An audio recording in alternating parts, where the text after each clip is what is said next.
Tiffany, welcome to BroadBand. Thank you. Thank you so much for the opportunity. I'm so excited to chat with you.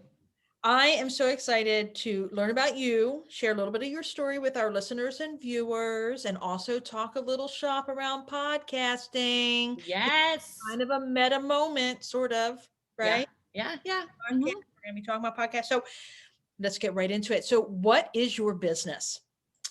My business is all things podcasting with a pretty focus on post production. So, any of the editing, if we're going to do an outro, intro, if we're going to put some kind of commercial in there, if you have a sponsor, and then, of course, the text piece of it too. So, the show notes, transcription, and any repurposing of that content.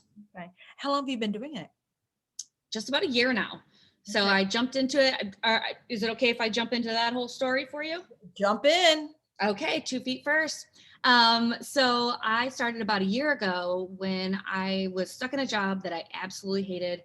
And I was just trying to find something that would bring me joy. I was listening to a podcast. So I think it's nice and serendipitous that I was listening to a podcast, and that's what brought me to this podcast business. And it was talking about just finding your passion and starting a business from there. And so I really, searched my brain and searched my heart and decided that I wanted to do something with podcasting. And I started my own podcast. And when I was doing my podcast, I started doing the editing piece of it. And I was like, this is actually really fun. So, and then what I've found, action brings clarity. I'm a huge fan of that phrase. I have found I like it even more when I'm doing somebody else's because I'm learning a lot. So, maybe they're interviewing somebody, maybe they're, bringing up materials, a speaker, a website, maybe they're bringing up some kind of free challenge that they offer. And then, of course, just the expertise that their guests bring to the show. So I've learned a lot, and I really have been absolutely enjoying it. It's so funny because it's so meta, right? Yeah, seriously. Oh, that happens, right? Yeah. So that covers the question, why you picked this trade. And I agree. One of my favorite things is editing.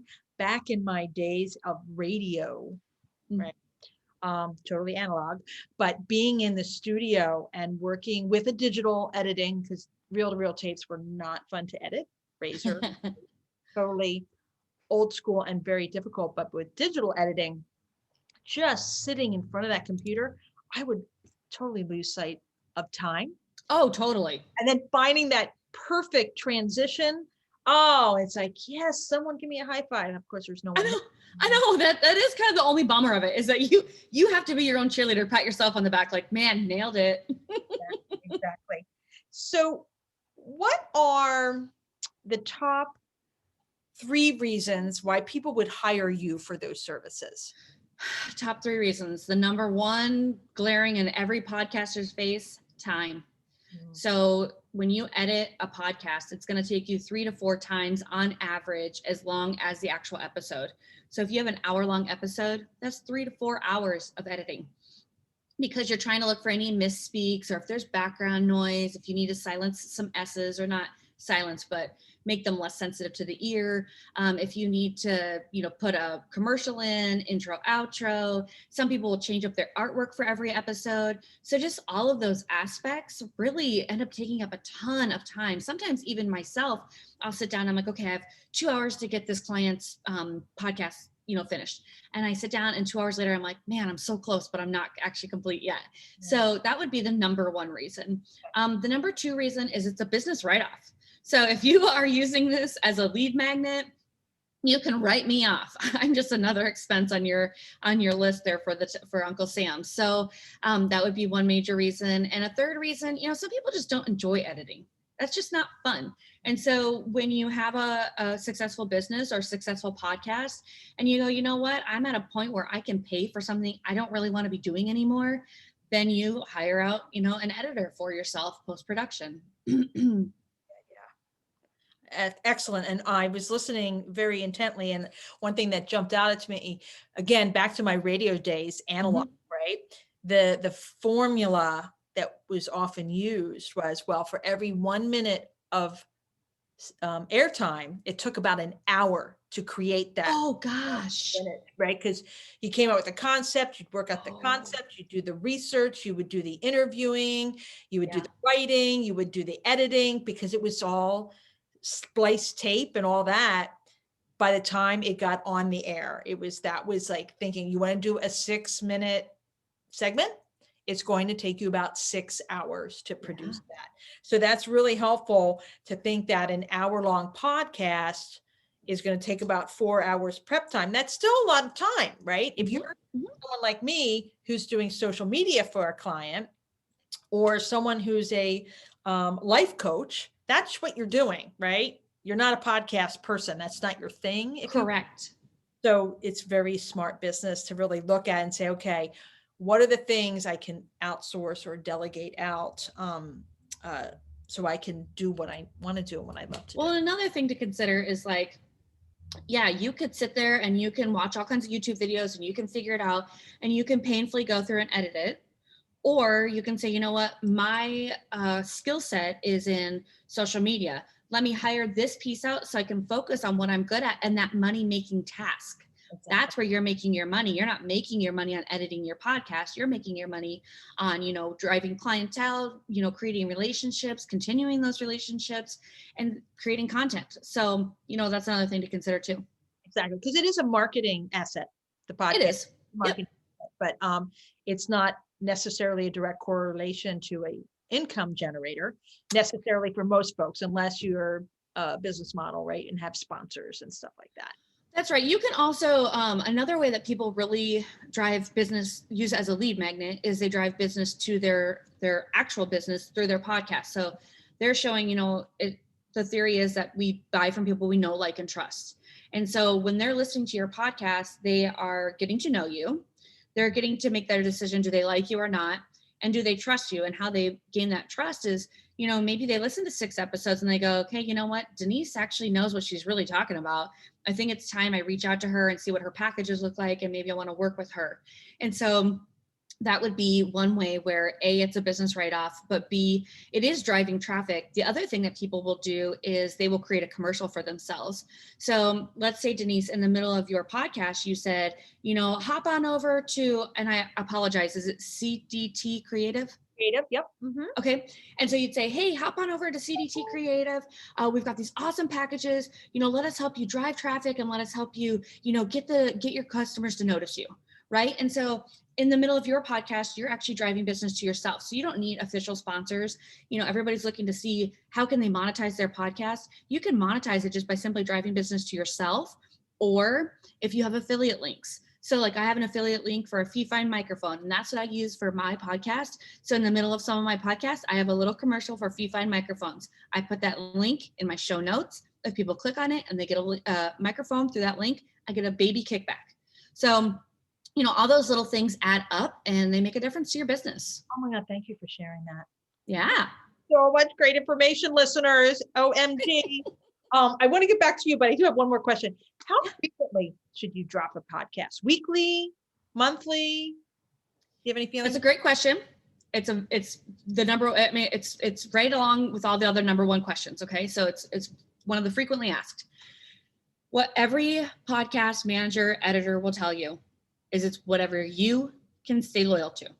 You are teaching your followers a habit.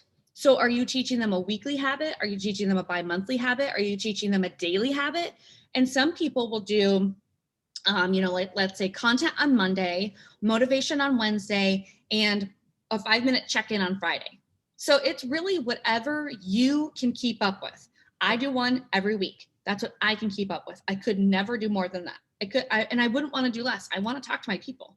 Yeah. So it depends on just what schedule you can keep so you can keep up with that habit, what they can expect from you. I love that, because I was doing this podcast weekly, launching it about 3 or 4 months ago, but my business is exploding. Yeah. And so I'm like, okay, I can't do it. So I'm like going to monthly, but consistency is key. And that's in anything in my work with social media. Consistency is key. If you're doing a blog, do it at a consistent frequency. You know, when you're engaging with folks on social media, consistency is key. So I love that. Okay. If I can I add something really quick, Denise? Little side note is if people went to my website, which is www.virtuallyuva.com, there is a consistency worksheet there. You don't have to give me your email. You don't have to, nothing. Okay. It's just a free downloadable. You just go to my website and download it. What it has on there is it has, you know, topic 1, 2, and 3. It has where you can put in your episode number, you can put in the title of your episode, and it even has a spot for some research. So let's say there's a book you want to mention, there's a speaker you want to talk about. It will keep all those key points. When people are excited about what they want to talk about, they're more excited to hit record. So just as there's where you had so much to say, but you had to back off, some people go, I want to have it more frequently, but I don't know what to talk about. So I say, print out 4 of those sheets, work on episode 12, but have 13, 14, 15 sitting there for you. So when you're working on 12 and you're like, oh my gosh, and I could do a 3-part series and I could have the next episode be this and the next episode be that. And you can write all those ideas down and keep yourself on track and keep the consistency up. So just as you're so motivated and you have a lot to say, other people are really motivated, but they don't have enough to say. Yeah, I love that. So, I use something similar, like I call it a run sheet. That's from my newsroom days. So I know how I structure my shows. Yep. And I know what I want to include in every script for the show. But I'm going to take a look at that. Okay. Yep. I'll be sure to include a link, of course, to your website on Perfect. the show. So if you could go back to your younger self, what would you share? Oh, this is a great question, Denise. So when I switched over to this career, I was in a program called Don't Keep Your Day Job. And it, right? Yeah, I do too. Kathy Heller? That's right. Okay. Yes. And so what she said on there, so what she does with her program is she has you think about your relationship with money, and she has you think about what your goals and dreams are. And it kind of dawned on me that as sad as it is, my parents never taught me to dream. I didn't know that was a thing. I didn't realize that was out there for me. So I've been very focused on being a mom and a wife, and I've been very content with it, quite honestly. But it was so fun for me to create my vision board last year because A, it was the first year I'd ever done it. And B, I had visions. Tiffany Mason had Tiffany Mason visions. I wasn't supporting my husband in his visions. I wasn't supporting my children in their visions. I was dreaming. And I realized that success was out there for anybody. You know, we have people that come over from other countries and they're looking for the American dream. Why aren't Americans looking for the American dream? So it was just a great realization for myself. Like, it's out there for everybody, you know, and I can work as hard as I want and I can make as much as I want, and there's abundance and there's enough for everybody. And so I would tell my younger self that. I would say, Tiffany, you know what, you can be more than a mom and you can be more than just supporting your husband, which are great. And if that's where you're content, hey, stay there, hang out, love life, not a problem. But it's also very exciting for me, who I didn't have that growing up, to go, wait a minute, what do I want to do? So, yeah. I mean, we of course can't go back in time and change things, but certainly a lesson learned is that, you know, even if I didn't do this when I was 17 or when I was 23 or when I was 36 or whatever, it's not about trying to like, oh, darn it, let me go back and fix it. But to say, you know what, I'm right here right now. What can I do? And I had, you know, different story than you, but certainly can connect to it that, you know, in 2019, for me, that was the, as they are calling it now on one of the podcasts I listened to, I want to say Brene Brown, the sliding door moment, right? Where this came up and I'm like, do I want to go with what I know, which was a career in nonprofits, which I was very passionate about, but had some issues, or do I want to have an adventure and take a chance and live this dream to be a solopreneur? Yeah. And I chose the latter, and I'm so pleased I did that. Okay, we're going to change it up in the sense that now you're going to go to your future self. Let's say 5-10 years into the future. What do you think your future self is going to say to you when you bump into each other? Oh, I would say she's going to say she's impressed. Like, like really over the moon impressed. Didn't know I had that strength in me, but so proud of myself for finding it. And then one visualization that Kathy Heller does in her class too, that I absolutely love, is she says, okay, think about where you'll be in the future. And she says, I want you to think about the being on a beach. And I want you to see the ocean stretch out in front of you. And I want you to see the beach stretch out in front of you. And I want you to envision all of the people's lives you have changed, enhanced, and encouraged. And she's like, what does that look like? And so I think my older self would tell me now, like, you've got a lot of people waiting for your services, and you have a lot of people that are dying and need you and could really, you know, benefit from meeting you and using your services. So I think just a lot of pride and a lot of like, wow, I didn't know we could do it, but we did it. Yeah. Keep on keeping on. Right. Mm-hmm, Right mm-hmm. on. Yeah. When was your moment of realizing I've got this? Well, a couple months after I started my own podcast, I made acquaintances with a gentleman here in Jacksonville, Florida, and he's been in music, hip hop for years, okay, like 20 years, something. And so we have a mutual friend, and he connected us. And I said, yeah, I'd like to, you know, get together and talk about, you know, different editing styles and techniques and just everything, you know, podcast related. And so we got together, and I said, oh yeah, did you know you can do this? Did you know you can do that? And he's like, actually, no, I didn't know that. And then he showed me like some different microphones and some different equipment. And we went over like an audio mixer interface and all that kind of stuff. And it was really fun to just share different information with each other. But he said, how long have you been doing this? I said, oh, just a couple months. And he's like, really? I said, yeah, why? He's like, I'm impressed. He said, you know a lot about editing and everything like that. And I thought, well, at least it paid off, because I mean, I was kind of like not even involved in my life for probably 6 months, as I just tried out every platform and I watched YouTube videos like crazy, and you know, just tried to get myself as much information as I could every day when I was driving. I was listening to podcasts about podcasting techniques, who's who in the industry, what's going on in the industry, what Apple's doing, what Spotify's doing, who bought who, that kind of stuff. And so I was submerging myself, because I did want to come out and I did want to have my shoulders, you know, propped back and, you know, my head on straight. So I think that was really the moment where I was like, okay, because Kathy, her program, I mean, it really equips you with a ton of information, a ton of platforms, a ton of templates, and just so much good information. So that part, you know, I felt like that the admin end of it was good, but it really came down to me and my talent and my desire to succeed. And so at that moment, I was like, okay, I've done a good job. I've taken off a big bite now. I continue to do all those things, but I'm also enjoying life right now. You know, I love that. You become a sponge of knowledge, and one of the benefits, we listeners, we were talking a little bit offline about technology, right? But one of the things is, and she talks about it a lot, as do several other folks, you know, the internet is so full of information. It's not a replacement for everything under the sun, but if you want to learn and get up to speed, what you did, Tiffany, of just submerging yourself in that knowledge, because it's all out there. It's totally out there, right? Well, and I want to inspire others to, like, don't say to yourself, I don't have enough money to take a class. I don't have enough money to whatever. Do you have the internet? Do you have a computer? Do you have a little bit of time? I mean, I didn't even have a little bit of time, but I've found it some way. I mean, I started setting my alarm clock 2 hours earlier so I could get up, so I could, you know, take advantage of some more learning time that I mean, I was getting up at like, you know, 8 o'clock, and I was like, oh, that's so early. And then I convinced myself to get up at 6 a.m. so I could do some extra stuff. And I realized it really wasn't that big of a deal. And my desire was strong enough and it was fulfilling enough that I loved getting up at 6 o'clock so I could do it. So don't let money stop you. If you have the drive and the desire and the will, do it.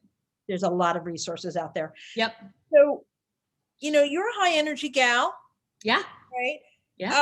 How do you keep that momentum going at a healthy pace as a business owner?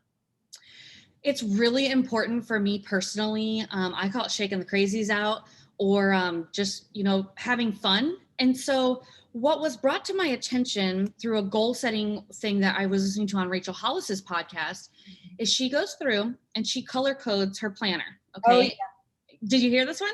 Oh, I know it. Bring it on. Share it. Okay. And so she said what she does is she makes sure that there's enough fun scheduled in her planner. And so I was getting to think about that. And that was, I mean, I was fine, the first 6 to 9 months when I was really submerging myself in it. And then I started to feel a little bit of burnout coming on. And I thought, okay, how do I combat that? Because I was really enjoying it. But I was like, gosh, I'm just like not, I'm a fun person. I don't know if people should say that, but I'm a fun person. And so I wanted, yeah. I know. I just think, yeah. Anyways, so I was like, okay, I need that back. I need to have fun. I need to see my friends. I need to whatever, right? So I got really intentional about it. And so I go through my planner now. I have it propping up my computer, but anyways, I was going to show you guys, but I make sure that there's fun. There's enough fun in every week. And it doesn't have to be every single day. It needs to be the amount that you need. And so, I'm just trying to make sure that I'm connecting with my friends. I'm having conversations. I'm meeting them out for a coffee or a drink or whatever. And to that point, I have a retreat coming up this weekend. I'm so excited to see my girlfriends, reconnect. And it's actually with some of my church friends. So it'll be a good time to reconnect with my spiritual beliefs, and it's at the beach. So that's another thing that just draws me so close to God. I can't stand it. But I'm excited, and it will be a good recharge for my soul. But that's what I would say. Make sure you have enough fun in every day. That's what recharges me. Yes, I will echo that. And it's an intentionality, if you will. I mean, I was talking to a friend of mine, and she's trying to add a little bit more movement, exercise. Oh, yeah. Yeah. And I said, and I really started thinking about that conversation, and I want to follow up with her with an email with some additional thoughts. But really, it's thinking, first of all, you have to know yourself. And the only way to know yourself is to spend time with yourself and think about things and be with yourself, but really understanding what you need in order to go start a new habit, right? Or create a new habit, I should say. And then just figuring it out, like for me, it's incremental. I'm not going to be like, okay, I'm going to start doing ballet every day starting tomorrow, right? No, it's not going to happen. But I always had an interest in ballet. I don't want to be a ballerina, but ballet dance is exquisitely beautiful, right? And it's also, builds your strength and all that. So anyway, so I'm like, okay, I'm going to start with once a month, right? Right. I do. And then I'll increase it. But it's just that in having the intention of like, okay, why are you doing things, and not all the must do's, should do's. Yep. The fun stuff too, and building that into your days or weeks, it totally makes sense. That's a self-care. You have to do that. So sort of a related question, how do you celebrate your wins when you're like, yes, whatever it is? How do you intentionally celebrate your wins? I probably don't celebrate them in a big way, but I mean, I am my biggest cheerleader. Okay. So usually it's really just a conversation. So it's like, I'll tell my son who's 20 who can relate, or my husband or my girlfriend. I'll just be like, oh my gosh, I just got off with the best interview from my podcast. And let me tell you what, and I just talk a lot about it. So, I mean, I do everything just through speaking out loud. So I can work through a problem speaking out loud. I can, be excited about something speaking out loud, or I can comfort somebody speaking out loud. So really mine, that's enough for me. So I don't know. That's what I would say. No, that's it. We all have our different ways. I might say, you know what, I'm going to make myself an extra special dinner on Friday night. Or you know what, I'm going to clear my schedule on Sunday and I'm going to drive to the beach, because I had a really good week with my business and such. So we all have our individual stuff, and that's totally cool.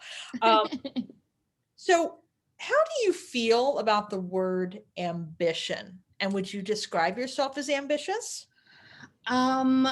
So pre-COVID, I would say I was not ambitious. Okay. Post-COVID, I would say I'm very ambitious. When my eyes were open to the possibility, I was like, oh, it's there for anybody.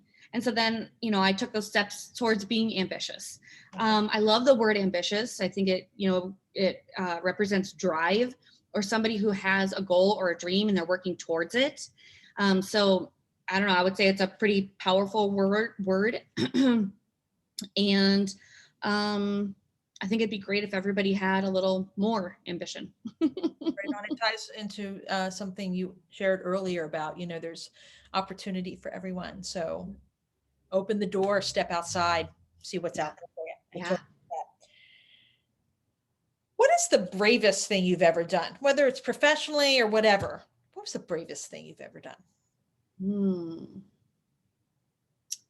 Well, I would say my husband and I had a trip to Hawaii, to Maui, and through our trip, we could take this. It was a drive up Mount Haleakala, and then you got on bicycles and you rode bicycles down. And so you dress really warm because it's super freezing cold up there at the top of Mount Haleakala.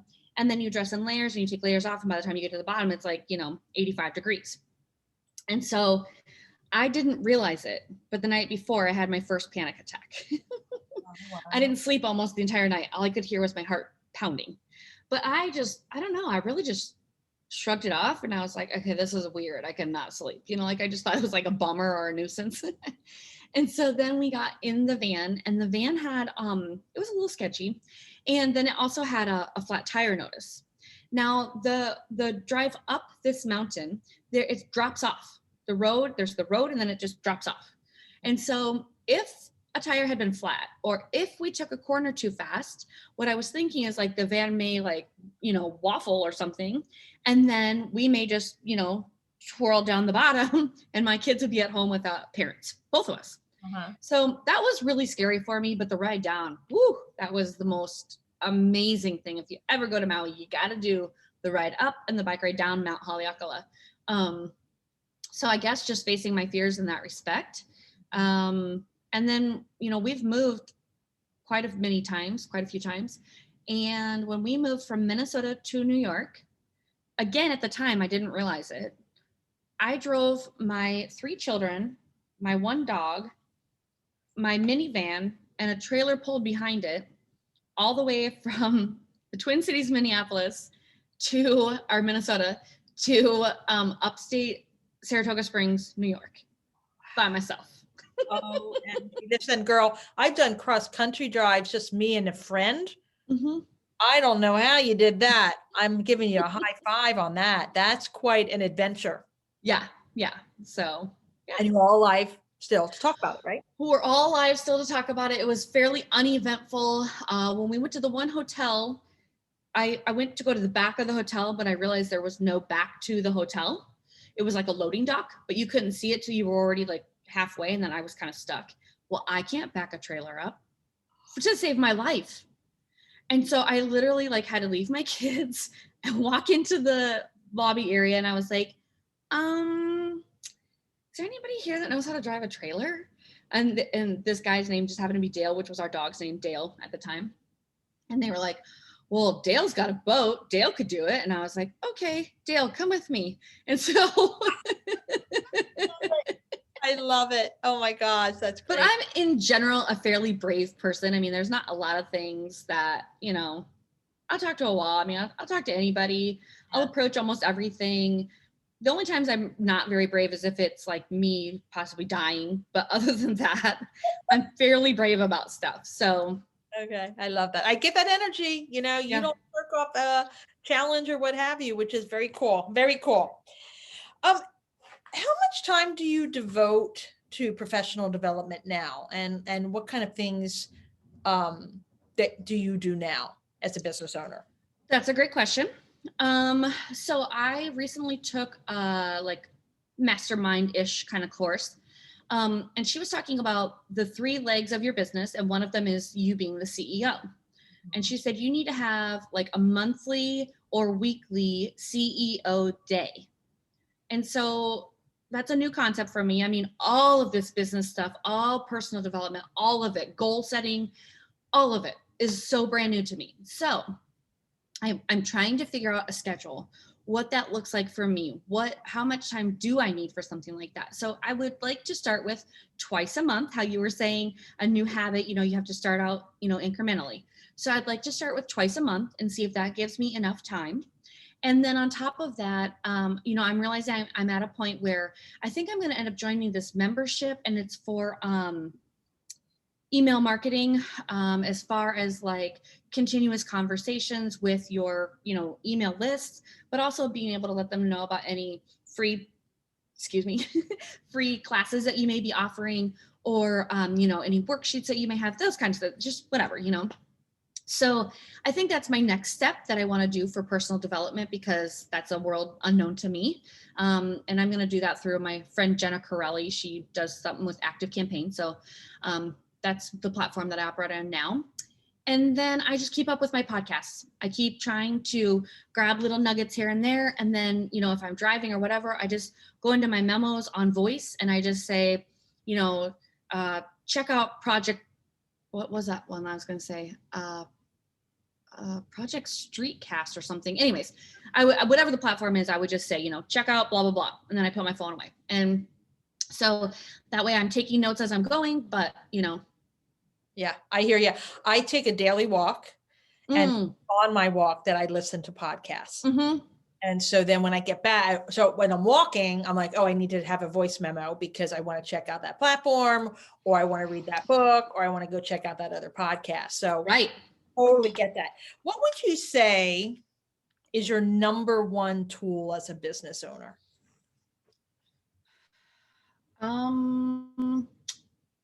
What would I say is my number one tool as a business owner? Oh gosh. Sorry, I'm having technical difficulties. Okay. Oh no. You're still here. You're still here. Okay. I want to say social media. I hate that though. I hate that it's just a necessary evil, But you're talking to a social media person. Watch it, girl. No. Note to self. Yeah. So I think in respect to, I'm so sorry, guys. Please ignore the background noise. So you just keep talking. Okay. So, because it gives you so many different ways to reach out to people, because you can DM them, you can, tag them in some of your posts, you can let them know about a new podcast that you have, you can just all kinds of things. That it's just absolutely crazy to me how much. Okay, we're going to try something else. Everybody bear with me. Okay. I'm getting the low battery signal. Oh, yikes. So I tried to plug you into a different cord and it didn't like that very much. So yeah, I would just say that there's so many different ways that you can reach people and connect with them. And not everybody is on every platform. So, there's multiple platforms that you can reach out to people on. So if you want to reach out to them on Clubhouse and have a conversation with them that way, or if you want, and the other thing too, is I love that you can collaborate with people. So if like you and I, like if I wanted to do a little mini course with your people in your Facebook group, they could end up learning something with being able to be on, a Facebook Live together. But then I can go ahead and take that content and now I can share it on Instagram, or maybe I learned something from that and now I talk about it on Clubhouse. So there's just all kinds of different ways to use that content. And just all kinds of different ways to connect with people. So, and connect with people from all over the world. That was a nice back on the social media. Good job. Mm-hmm. No, it is a necessary evil. The reason why I say that is because my Apple ID was compromised, and then my Facebook app on my phone wouldn't update anymore because it's through the Apple ID. And so then I couldn't access my social media. And something else that I've heard is, make sure that while you have your social media, you also have your email list going, so that, we had a time there not too long ago where they were talking about shutting down Facebook. So, who knows what would happen in this crazy world, so in those senses, that's why I say a necessary evil, but I love me some social media. Don't get me wrong. Yeah, I think it's interesting how one can use social media. My tagline is, I help my clients keep the social in media, because it's still human beings in these spaces. Yeah. It's not, for me, about automation or anything like that. Those tools help, but building relationships as much as one can in that space, there's a lot of opportunity to do that. And you're absolutely right. I agree with you. You want to have an e-newsletter situation or emails, because that's your direct pipeline to your community.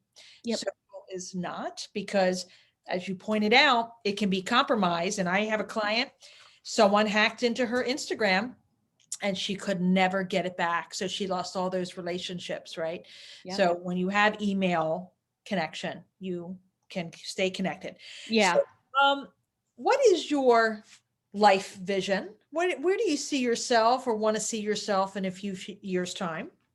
I want to be right where I am. I love everything about our life. We're in Florida. I love the house we're in. I love the community we're in. I love the friends that we have. I love the friends that my kids have.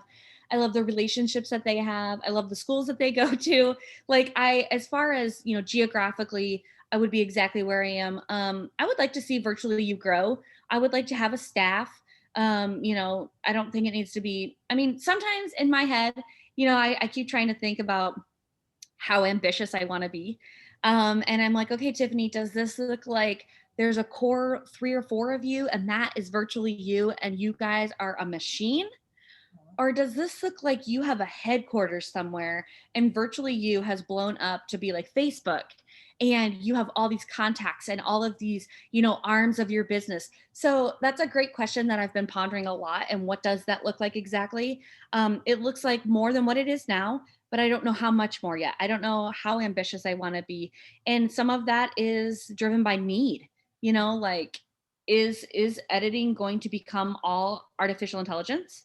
Because they have it, and I personally, kind of like how you have your own personal thoughts about social media, I have my own personal thoughts about the artificial intelligence, where it's great, but it's not 100% accurate. So, if you run it through Descript and you take out all of the ahs or all of the ums, sometimes an is nice to have, where the person is very intentionally thinking about the next thing they want to say, or it builds impact in the conversation. Now you've run it through the system and it's zapped them all out, and now you don't have any of that authenticity in the conversation. Yeah. So, those kind of things I think about. And so that's the long answer. The short answer is I'd like it to be more than what it is now, but I don't have a pulse on that just yet. Yeah. Gotcha. I hear you. It's an interesting conversation to have with yourself, and you do have to have it. Like, what do I do? Right. And I'm exploring, like, I don't want to make $1 million. I want to have a lifestyle business. Right. So I want to have enough of an experience to live a full life. Now, what does that mean? And what does that look like? And then it's like, okay, well, what if you could have that, but still make $1 million? Right. Right. So this is part of the fun, right? As a business owner, to kind of dream big and see what the options are and the opportunities. So that's so cool. So I have one final question for you. Yeah. Actually, a series of questions. Are you ready? I'm ready. What is your favorite flower? My favorite flower is Lily of the Valley. Do you know this flower? Remind me what it looks like. So it's like, it just has like a little shoot. It probably only comes 6 inches, maybe 8 inches off the ground. Okay. And it's got little white, almost like little bells. Yes. We used to have them around my house as a child. And so I just remember them. I remember the smell. I remember they'd come up and they were just so cute. So I like them. Do you prefer coffee or tea? Great question. How weird is this? If you would have asked me pre-COVID, I would have said coffee, hands down, no ifs, ands, or buts about it. I never had COVID. I never lost my taste of smell or my sense of smell. But somewhere in there, I stopped liking coffee. Interesting. Like, it's okay to me, but I would much rather have an Earl Grey or a berry tea or a cinnamon tea. So I think now I'd have to say tea. Isn't that weird? Transition. I never lost my sense of taste or smell or nothing like that. Nobody in my family got COVID. Like, I don't know how else to explain it, but I just don't prefer coffee anymore. Tahiti or Paris? Tahiti. Yeah. I'm a sucker for some sun, some water, a beach. Yeah. Anytime a beach is involved, I've always got to pick the beach. And, there's always that thing that goes around on Facebook and it's like, pick a place that you would go to, but it has to start with the first letter of your first name. Well, my name's Tiffany, so I always say Tahiti. Perfect. I love it. Are you an intention setter or a goal getter? Probably a goal getter, because if I have something on my list, it's getting done. Like so if it's on the list, it'll get done. You know, like I'm just like, okay, I got that. Okay, where can I put that in my day? Okay, I got it. Okay, yep, okay, done. And by the end of the day, I mean, usually my to-do lists are done. Excellent. That's impressive. Mm-hmm. And can you share a favorite quote with us? Oh, my favorite quote is Maya Angelou, and it's I don't know it verbatim, but people will okay, let's take a little trip again in the house, because I just got a cup from my friend, and it is so beautiful, and it's got the quote on it. Oh, so, correct. yes. Okay, and then it will be verbatim. Okay, so I've learned that people will forget what you said. People will forget what you did, but people will never forget the way you made them feel. And this is her mug that she gave me, or cup, and it looks like a beach, and it's all sparkly, and then it's got a little message in a bottle, and it's that quote from Maya Angelou. Oh, how nice. That's so nice. Yeah, it was really thoughtful of her. And when I opened it, I mean, I just started crying, and I was like, oh my gosh. But that was one of the cultures that was from a business job that I had in the past. And it's true. It's true. People remember the way you make them feel. Well, Tiffany, this has been such a treat spending time with you. Thank you for sharing your wisdom and your stories and your energy. I really appreciate it. Well, thank you so much for the opportunity. I was so excited that you extended the opportunity to me, and it was really fun. And I just love you in general. So keep on doing a good job. And I'm happy for our friendship and our connection. Thank you.